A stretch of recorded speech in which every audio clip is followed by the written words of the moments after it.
In today's video, I'm going to teach you how to file a non-resident tax return with TurboTax. We'll focus on setting up your personal info correctly, so TurboTax doesn't nudge you toward the wrong kind of return or unwanted state filings. Non-resident taxes have special rules, so accuracy in your profile is key before you move on to income or other sections. Start on the TurboTax home screen and head to the My Info area. This section controls core details the software uses to determine what forms to prepare and which questions to ask next. Think of it as the foundation for your return. If anything here is misclassified or left over from a prior year, like a U.S. mailing address, it can lead to resident or state prompts that don't apply to you as a non-resident. Inside My Info, find the address and phone tile and click Revisit. Revisit simply means you're opening that part of your profile to double check and edit it. It's common for last year's address to autofill, so even if you don't remember entering it this year, it might still be sitting there from a prior return. By revisiting, you ensure what's on file actually matches your current resident situation.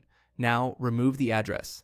Clearing out any saved U.S. mailing address helps prevent TurboTax from assuming you have a state filing requirement or nudging you down a resident path.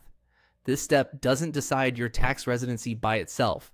Residency depends on things like visa status and days in the U.S., but it does stop the software from using an old address to make the wrong suggestions.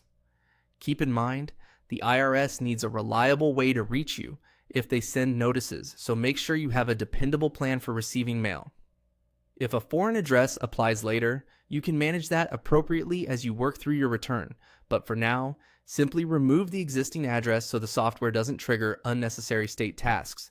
When you're done, click Continue to save the change and move forward. If TurboTax flags anything because the address is blank, review the message on screen and proceed as appropriate for your non-resident filing. With the address cleared, your workflow should better align with a non-resident return and reduce extra detours that come from having a U.S. address on file. That's it for this setup. Quick recap. Go to My Info, open address and phone with Revisit, remove the address, and hit Continue. If you're unsure about your residency classification, consider reviewing IRS guidance on the substantial presence test or speaking with a qualified tax professional before finalizing your return. Thanks for watching, and take your time through each screen so the rest of your filing reflects your non-resident status accurately.